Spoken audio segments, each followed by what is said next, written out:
Pessoal, tô aqui com mais um box da Shein. Dessa vez é um estojo escolar.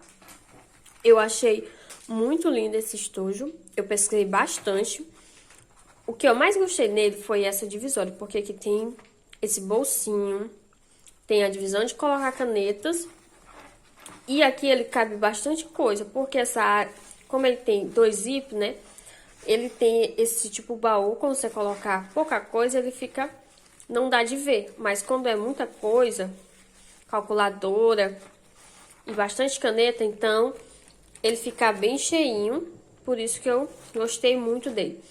Tem esse detalhe aqui que fica assim meio exposto, né? Essa divisão desse baú. Mas é relevante.